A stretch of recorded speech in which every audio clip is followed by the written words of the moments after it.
Okay, I think we get the gist. Let me go here. When he did this live, his backup singers would do answer backs on it, and it was one of I the have a things. different video. I thought this was the video. I have another one, yes. And It you're was, going to hear the backup singers in the yeah, next it was one of the things that that roulette. really encouraged me to do backup singing because it was so much fun.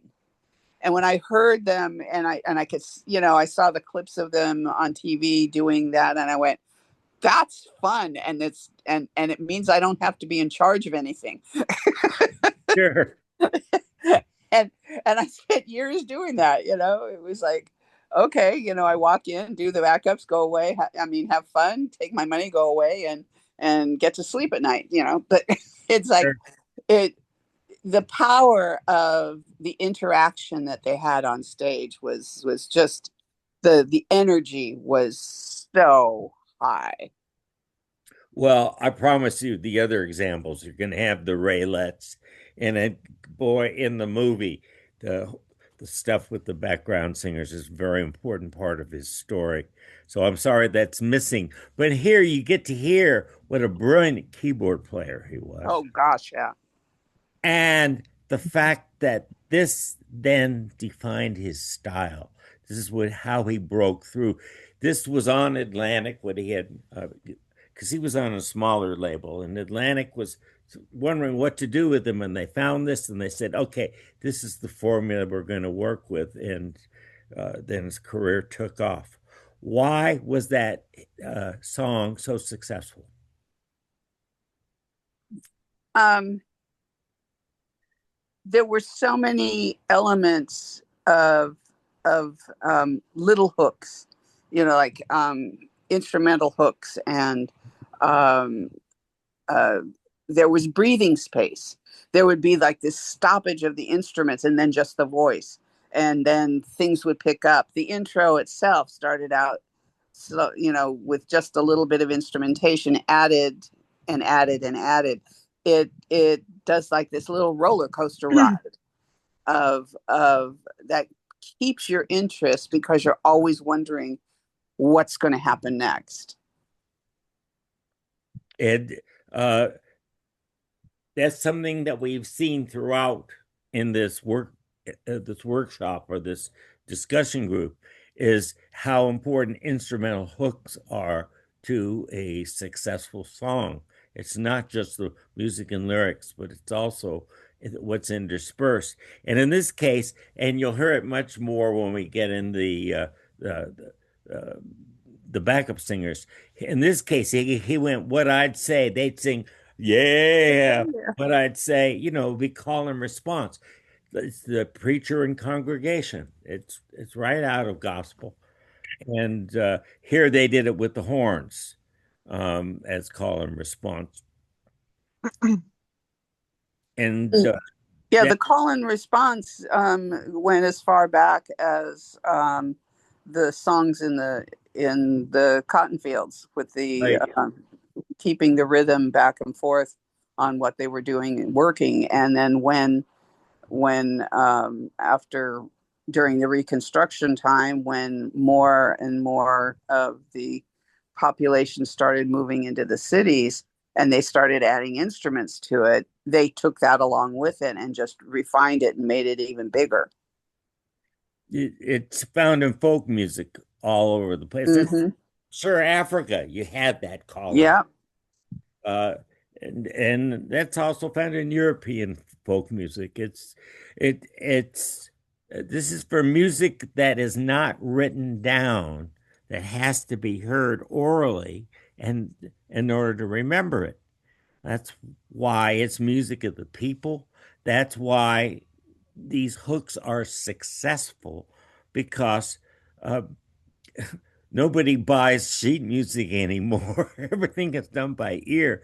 Just what I remember with Marshall McLuhan and my teaching, I would always talk about post literacy, that we're in a post literate world, and here it is 40, 50 years later, we're certainly post literate. It's everything's video, everything is oral. The people still buying sheet music are cabaret singers. Yeah. Yeah. I buy sheet music because I have piano students and I'm teaching them. Right. Right. But other than that, I'm teaching them to play mostly by ear and giving them riffs and scales and chords and stuff like that.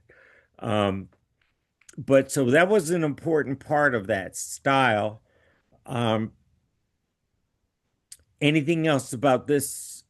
Uh, uh, the other thing, it's a fun song. It's very fast. It's a good dance song, and it's like it's a party song.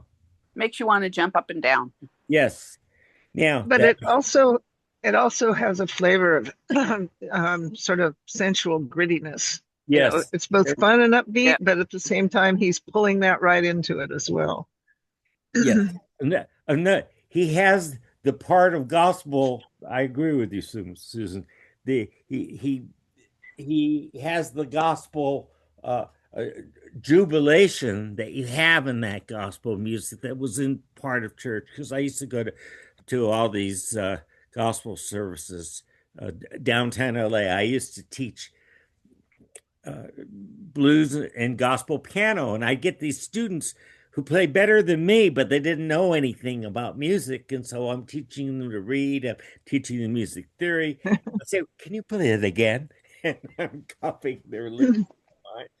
Um, but there was so much of that jubilation, and so he has it. But if he's going the girl with the red dress, well, that ain't a Jesus song. No, and the thing is, when he says, "See that girl with the red dress on," you can Yes, see that tight around the bodice, the slit up one side, right. and all the guys watching her as she is on the dance floor. I mean, it's so visual and visceral, really, and so it hits a lot of levels there, and like you said, it really defined what his sound was going to be, and then how it evolved over the years. But still, there were all those elements of power, because there was great power in everything that he did, Oh, whether it was a ballad or whether it was upbeat. There was no question as to um, his prowess as a keyboard player and and his as a vocalist. and his ability to make a song completely his own. The other thing, as I was reading the descriptions uh, of other people's analysis, uh, was the fact that it was so spontaneous. Because so much of 50s music and early 60s music was by the book and very, uh, you'd hear it three times and you hear exactly the same thing. You'd never hear exactly the same thing with him. Yeah, it was wild abandon. Yes, right. And when they're talking about all night long, they're not praying all night long. Okay, so it's very sensual, sexual, of course, as Susan was saying. It's part of rock and roll, and that's why it was controversial. Because to some people it was gospel, the other people it was the devil's music. Um, Well, let's go to another one. Any other comments about this one? One thing that it doesn't have, you don't hear what I'd say until the second half of the song. So it broke the rule Yep. for the hook, for the title. You're not going to have that in the other songs. But it didn't matter in this one. No, it didn't. It really didn't, because by the time you got to that, you were already so involved in it, and you were waiting for what he was going to talk about, what else he was going to say about this girl. You know, it was so completely on his spontaneity and his talent. And okay, we are not going to go to a song that I performed many, many, many times. I just performed it last week. I did a whole concert at the senior center here in Yucca Valley where I live. In fact, when I was done, they wouldn't let me leave the stage. They had me do two extra encores. It's the first time this ever happened.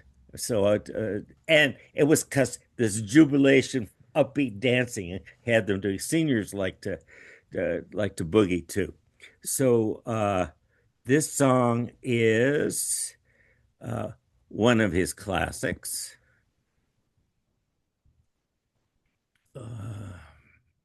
And I'm sure the Raelettes are going to be here.